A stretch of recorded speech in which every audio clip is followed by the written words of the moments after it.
우리의 참 소망이시며 우리의 빛과 구원이 되어주시는 사랑의 주님 감사합니다.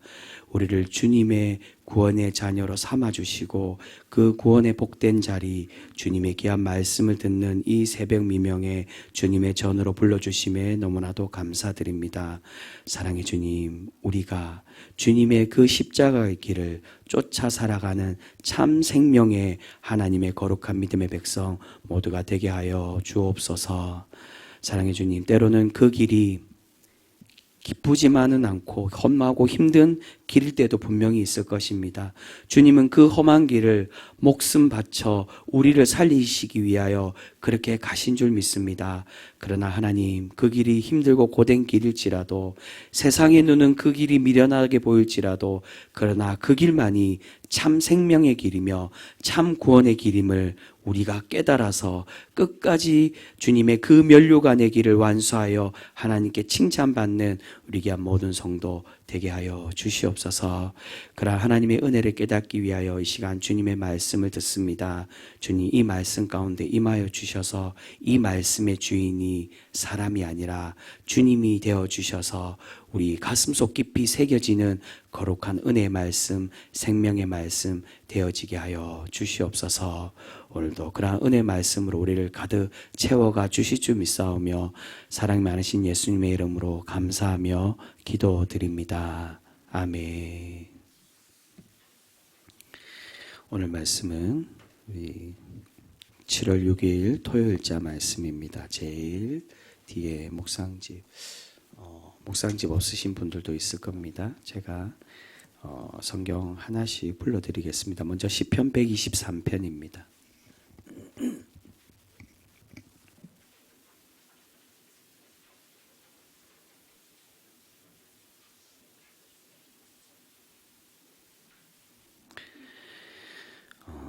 오늘 세 곳의 말씀입니다. 시편 123편, 예레미야 7장의 말씀, 그리고 마태복음 8장의 말씀입니다. 먼저 시편 123편, 우리 한 절씩 먼저 교독하겠습니다. 교독합니다. 하늘에 계시는 주여, 내가 눈을 들어 주께 향하나이다.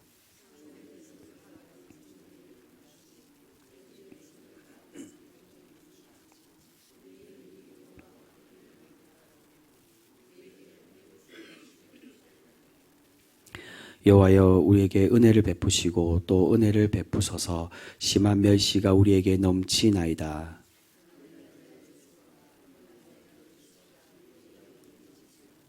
아멘. 계속해서 예레미야 7장의 말씀입니다. 예레미야 7장 27절에서 34절까지 말씀, 제일 후반부에 있습니다. 7장. 구약 예레미야 7장 27절에서 34절까지 말씀입니다. 한 절씩 교독하겠습니다. 27절 제가 먼저 읽겠습니다. 내가 그들에게 이 모든 말을 할지라도 그들이 너에게 순종하지 아니할 것이요 내가 그들을 불러도 그들이 내게 대답하지 아니하리니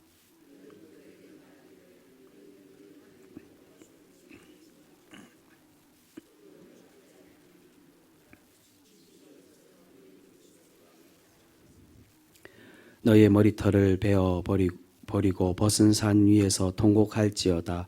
여호와께서 그 노하신 바 이 세대를 끊어 버리셨음이라.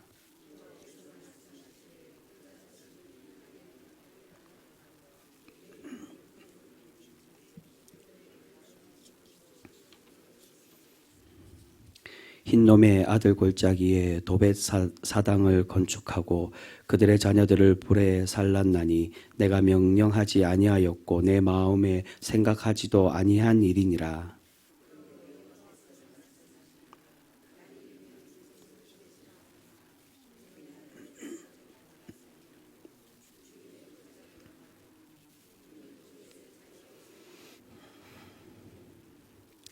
이 백성의 시체가 공중의 새와 땅의 짐승의 밥이 될 것이나 그것을 쫓을 자가 없을 것이라.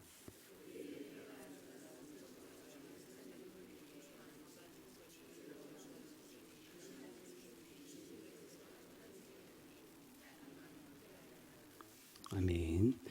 마지막으로 우리 신약의 마태복음 8장의 말씀입니다. 마태복음 8장 18절에서 22절 중반부에 있는 말씀입니다. 마태복음 8장 18절에서 22절까지 말씀입니다. 한 절씩 교독하겠습니다. 예수께서 무리가 자기를 에워싸는 것을 보시고 건너편으로 가기를 명하시니라.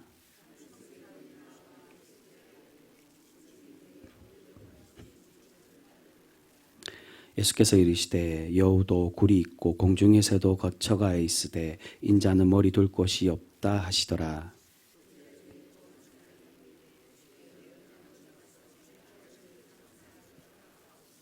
같이 읽겠습니다. 예수께서 이르시되 죽은 자들이 그들의 죽은 자들을 장사하게 하고 너는 나를 따르라 하시니라. 아멘.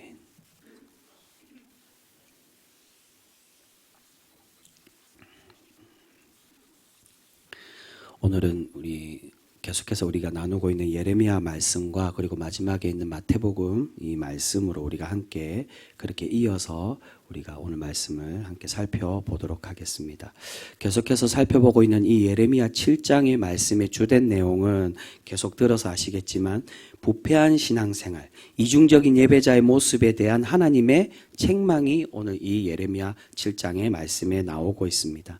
하나님을 믿는다고 말하면서 우상숭배와 정의롭지 못한 신앙인들에게 하나님은 그 예배와 그 성전의 모습 거룩하지 않다라고, 그 예배를 내가 받지 않겠다라고 그렇게 말씀을 해주고 있습니다. 앞에서 우리 목요일날 살펴본 말씀 중에 4절에 보시면 이렇게 말씀합니다. 너희는 이것이 여호와의 성전이라 여호와의 성전이라 여호와의 성전이라 하는 거짓말을 믿지 말라. 여러분 잘 아시겠지만 성경에서 반복해서 나온다는 건 어떤 의미입니까? 중요한 의미를 가져서 그것을 강조하기 위해 성경은 반복을 사용을 합니다. 이 말은 여호와의 성전이란 말을 반복했다는 것은 너희가 모이는 이 장소, 이 예배 참 성전이 아니고 바른 예배가 아님을 하나님은 강조해서 그렇게 책망하시며 말씀을 해주고 있다는 것입니다. 어제 읽었던 말씀의 금요일 말씀도 마찬가지입니다.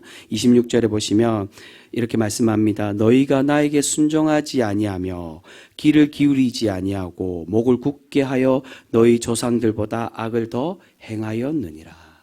하나님의 말씀에 순종하지 아니하고 듣지 않았다라고 말씀합니다. 그래서 너희의 예배, 그 가증한 예배, 그 형식적이고 그 거짓된 그 예배를, 그 기도를 내가 받지도 않고 너희의 제사도 받지 않겠다라고 그렇게 말씀해 주십니다. 이런 하나님의 책망은 오늘 우리가 함께 읽은 말씀 이 7장 후반부에도 마찬가지로 이어지고 있습니다. 특별히 31절에 보시면 힌논의 아들 골짜기의 도벳 산당에서 자녀들을 불에 살랐다라고 그렇게 말씀합니다. 힌논의 골짜기는 이방의 신 몰록에게 드리는 유아제사, 인신제사를 드리는 장소가 바로 힌논의 골짜기입니다. 이 힌논의 골짜기에 이어서 말하는 게 도벳 산당은 이 도벳이란 말이 화덕이라는 뜻입니다. 말 그대로 화장터. 여기서 아기를 죽여서 인신제사를 몰록에게 드렸다는 겁니다. 이렇게 이스라엘이 하나님 믿는다라고 말하지만 유아제사를 드리는 가증한 행위를 하나님 앞에서 하나님 목전에서 그렇게 행하여 하나님께 책망을 받고 있는 것입니다. 이것을 어디에서 행했다라고 말씀합니까? 앞에 30절에 보면 나의 눈앞에 내 이름으로 일컬음 받는 집에서 행하였다라고 그렇게 하나님의 전 그곳에 그렇게 가증한 모습 하나님의 전에 와서 그러한 거짓된 모습을 드리는데 하나님이 어찌 그 예배를 받으실 수가 있겠습니까? 힌논의 골짜기는 실제로 힌논의 골짜기는 예루살렘 근방 서남쪽에 기드론 골짜기와 이어져 있는 골짜기가 바로 이 힌논의 골짜기입니다. 바로 예루살렘에 근접한 곳이었다는 겁니다. 하나님의 성전이 있고 하나님을 예배하는 처소가 있는 도시에서 우상에게 드리는 제사, 그것도 아기를 제물로 바치는 추악한 악행을 저지르며 살아갔던 사람들이 이스라엘 백성이요. 그래서 하나님이 이들을 책망을 하고 계시는 것입니다. 여러분, 하나님은 이런 행동을 할 것이라고 상상도 못했다라고 앞에 31절에 보시면 내가 너희들이 이러한 행동을 할 것인지 생각도 못했다. 그만큼 너희의 이 행동이 하나님 보시기에 가증한 행동이라고 그렇게 말씀합니다. 여러분, 성경에서 보시면 특히나 그 중에서도 예언서에 보시면 하나님께서 백성을 책망을 하시는데 주된 그 책망의 내용이 무엇입니까? 어떤 이유 때문에 너희들이 심판을 받고 멸망당할 것이라고 그렇게 말씀하십니까? 가장 대표적인 건 바로 우상 숭배 때문이었습니다. 근데 여러분, 성경에서 말하는 우상 숭배가 과연 어떤 것을 의미할까요? 단순히 이방의 신을 믿는 것 그것만을 말할까요? 그것만을 말하는 것이 아니라 하나님께서 이방과 가나안의 신들을 버리라고 말씀하신 이유는 이들이 단순히 하나님이 아닌 다른 신앙, 다른 신이기 때문이 아니라 그것만 말하는 게 아니라 그것 또한 포함되겠지만 그것뿐만이 아닌 하나님의 정의로움을 가리고 세상이 더럽고 추하고 악한 모습을 요구하고 행하는 존재들이기에 그러한 신들이기에 하나님께서 그 우상들을 버리고 그들을 떠나라고 그렇게 명령을 하고 계시는 것입니다. 바로 단순히 하나님의 법에서 떠난 것이 아니라 떠나기만 한 것이 아니라 하나님의 선한 말씀, 하나님의 선한 법에서 떠나 악을 추구하는 세상의 우상과 악의 세력을 반대한다라고 그렇게 말씀을 하고 계시는 것입니다. 7장 초반에서 얘기하는 왜 하나님께서 성전의 신앙을 비판하고 계십니까? 하나님의 정의를 잃어버린 예배자의 신앙을 그렇게 책망을 하고 계시는 것입니다. 그래서 앞에 목요일에 나누었던 말씀의 6절과 7절에 보시면 이렇게 말씀을 합니다. 예레미야서 7장 6절과 7절에 이방인과 고아와 가보를 압제하지 아니하며 무죄한 자의 피를 이곳에서 흘리지 아니하며 다른 신들 뒤를 따라 화를 자초하지 아니하며 내가 너희를 이곳에 살게 하리니 곧 너희 조상에게 영원 무궁토록 준 땅에니라. 여러분, 하나님께서 이 말씀에서 어떠한 신앙인으로 회복될 때 너희의 이 땅을 살게 약속의 땅을 너희에게 주겠다고 말씀하십니까? 단순히 우상 숭배하지 말라 그것이 아니라 그 우상 숭배의 가장 기본적인 의미 너희가 사회적인 약자 약육강식의 문화 세상이 말하는 가나안이 말하는 권력자들이 가진 그런 문화가 아니라 약자들을 보호할 줄 아는 선한 하나님의 백성이 되고 하나님의 그러한 법을 따라 살아가는 그러한 백성 하나님의 신앙인이 될 때 하나님의 약속의 땅을 너희에게 주시겠다라고 그렇게 약속해 주고 있습니다. 여러분, 단순히 우상 숭배는 신을 믿는 것을 말하는 것이 아니라 그 가증한 우상에 가지고 있는 그 악한 모습들 하나님은 그것을 가증히 여기시고 그것을 책망하시며 그것을 떠나 살아가라라고 말씀합니다. 어제 읽었던 이어서 함께 살펴봤던 말씀에서도 마찬가지입니다. 어제 담임 목사님 통해 우리가 함께 나누었지만 18절에 보시면 하늘의 여왕, 아스타로스를 의미합니다. 이 하늘의 여왕을 믿는 그러한 우상 숭배에 대해서 그렇게 이 예레미야서 말씀을 얘기하는데 그것이 어떤 문제가 됩니까? 단순히 우상 숭배가 아니라 이것도 마찬가지로 성적인 타락을 의미한다는 겁니다.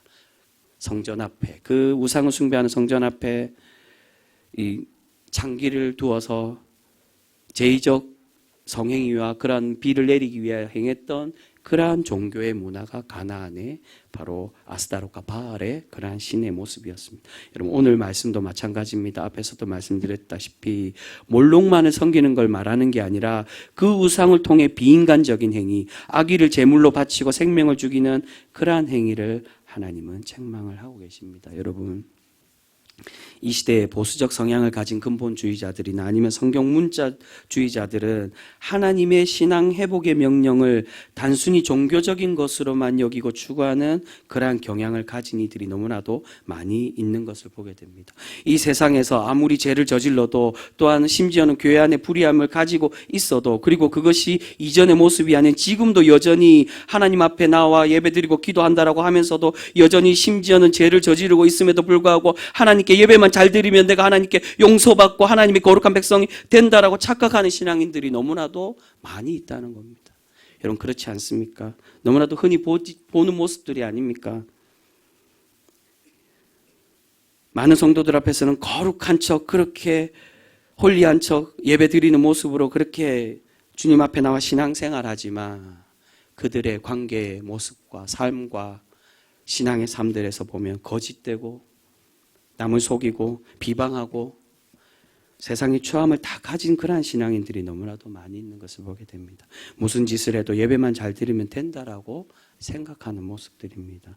그래서 그러한 모습들을 가진 많은 이들의 모습을 통해 한국교회가 어떻게 점점 변해가고 있습니까? 비인격적인 공동체, 목회자는 제왕적인 목회자가 점점 늘어나고 있고 소수 기득권의 이익만을 추구하는 타락한 교회 공동체의 모습으로 점점 변질되어져 가는 것을 보게 됩니다. 단순히 성도들의 무지한 신앙의 모습의 문제가 아니라 목회자의 문제도 있습니다. 제가 부교육자로 보면서 제왕적인 목회를 하는 목사님들이 너무나도 내가 왕이라고, 내가 하면 뭐든지 다 할 수 있다라고 그렇게 교회 안에서 권력을 행사하고 그렇게 자신의 힘을 행사하는 그러한 목회자들도 너무나도 많이 있는 것을 보게 됩니다. 여러분, 우리의 주님은 이 땅의 왕으로 오셨지만 절대 군주자로 오신 것이 아닙니다. 섬기고 낮아짐의 왕으로 오셨습니다. 죽으시고 낮아지심으로 높아지는 진리가 무엇인지를 우리에게 그렇게 보여주고 계시는 줄 믿습니다. 여러분, 오늘 이 예레미야 말씀에서 7장에서 하나님께서는 정의를 잃어버린 신앙인들의 예배와 그리고 그 성전 그 교회도 하나님께서 거부하시겠다라고 그렇게 말씀해 주고 있습니다. 여러분, 오늘 우리가 함께 읽었던 마태복음 8장에서는 바로 그러한 참 신앙인들이 쫓아 살아가야 될 것이 무엇인가를 우리에게 말씀해 주고 있습니다. 그것이 무엇입니까? 바로 참된 제자의 모습, 제자도가 무엇인지를 우리에게 그렇게 말씀하고 있습니다. 그런데 이 제자도에 대해서 말씀하실 때 어떻게 말씀하십니까? 주님을 따르는 제자의 삶은 쉬운 게 아니라 항상 행복하고 즐거운 게 아니라 결코 쉽지 않은 순탄한 길이 아닌 힘들고 고되고 어려운 길이라고 그렇게 말씀해 주고 있습니다. 그래서 예수님을 스스로로 따르고자 예수님을 찾아온 서기관에게 어떻게 말씀하십니까? 여우도 굴이 있고 공중의 새도 거처가 있지만 인자는 머리 둘 곳이 없다라고 그렇게 말씀하고 있습니다. 이 말씀은 속담으로 표현하는 분들도 있고요. 또는 시적 표현이라고 이야기하기도 합니다. 예수님이 이 은유적으로 이게 예화로서 그렇게 이야기를 하신 것입니다. 여기서 말하는 인자는 당연히 예수님을 의미하는데 인자는 머리 둘 곳이 없다. 나는 머리 둘 곳이 없다라고 직접적으로 자신을 의미하는 것일 수도 있고요. 바로 인자, 인간의 아들.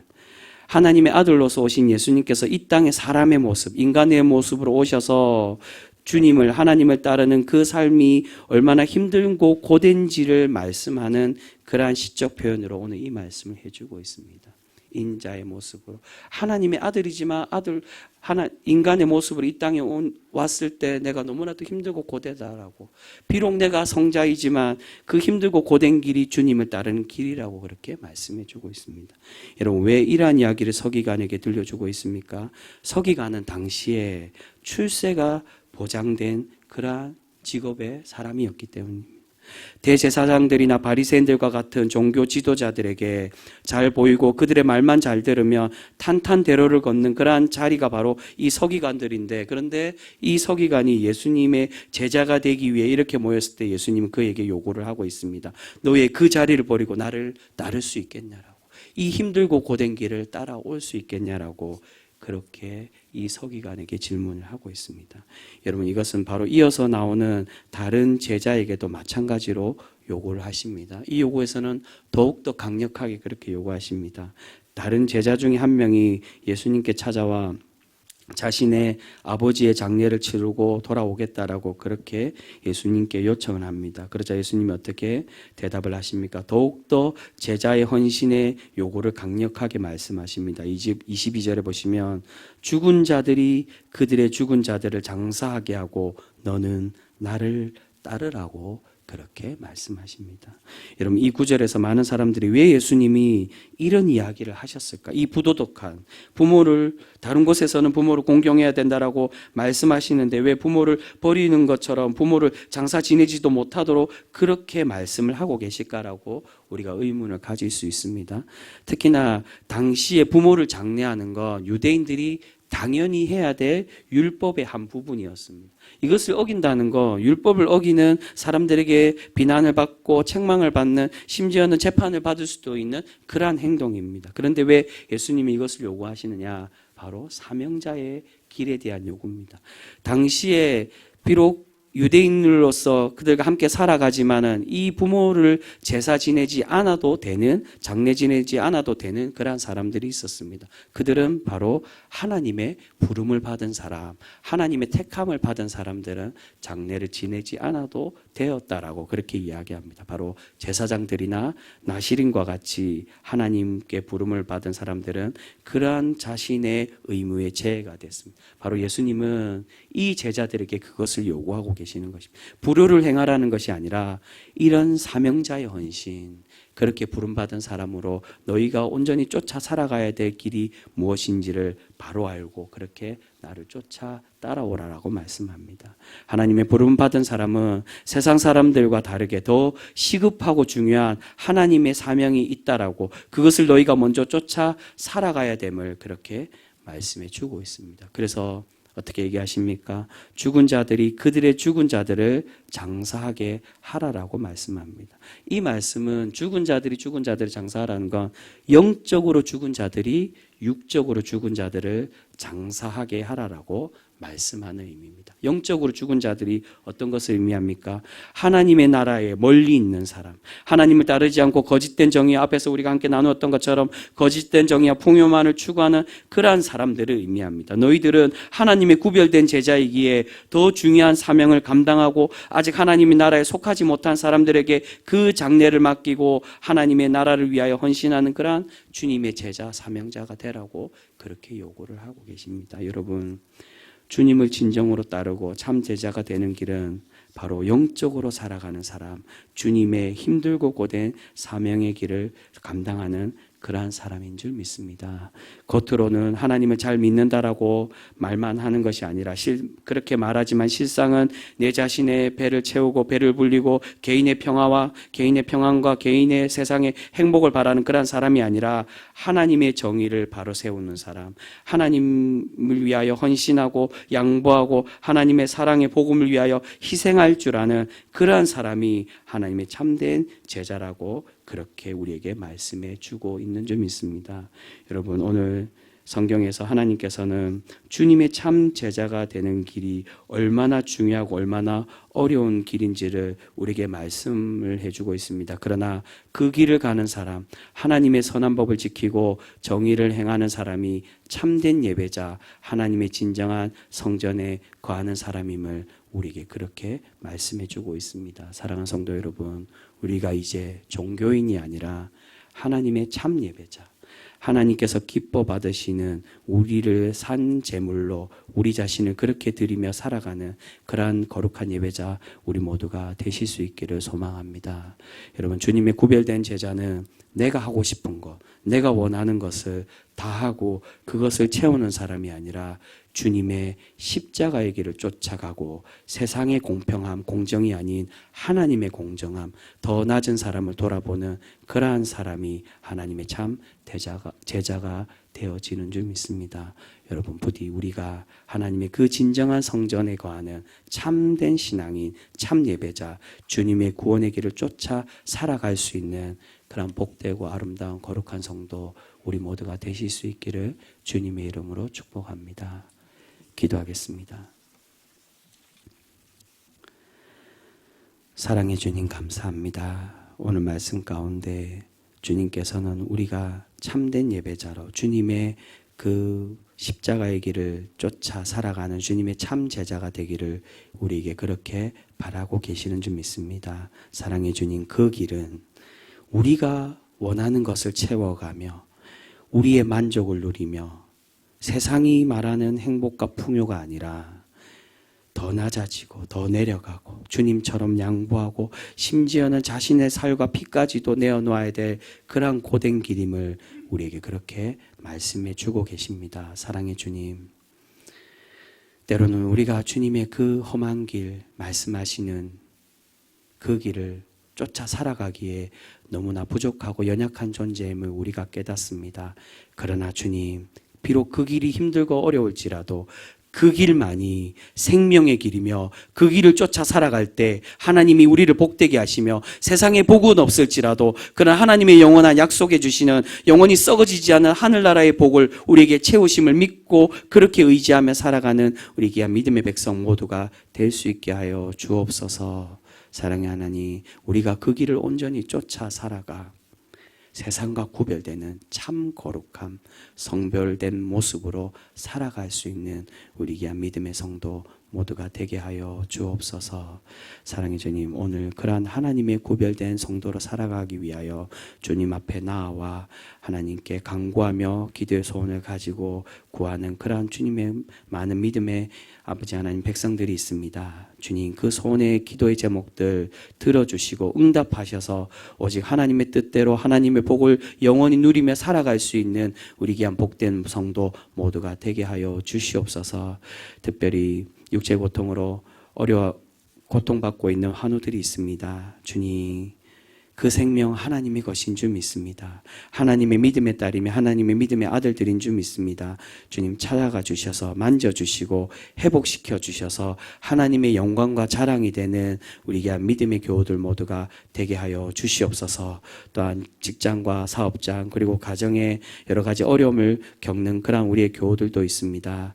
주님, 주님께서 주님의 백성에게 약속해 주셨듯 일용할 양식으로 하늘나라의 것으로 채우시고 갚아주셔서 날마다 주님과 동행할 수 있는 우리 귀한 믿음의 교우들 되게 하여 주시옵소서.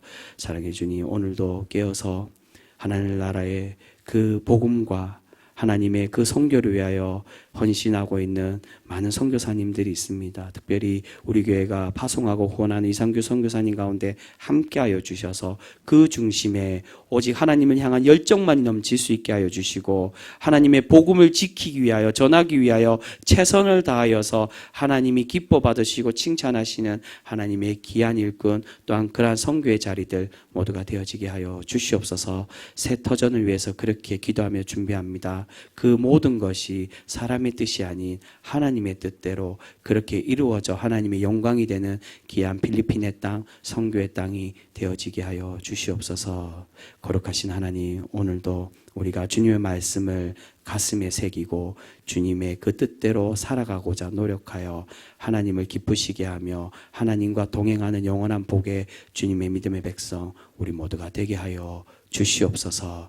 그러한 은혜 영원토록 우리에게 내려 주실 줄 믿사오며 우리를 사랑하여 주시는 예수 그리스도의 이름으로 감사하며 기도드립니다. 아멘.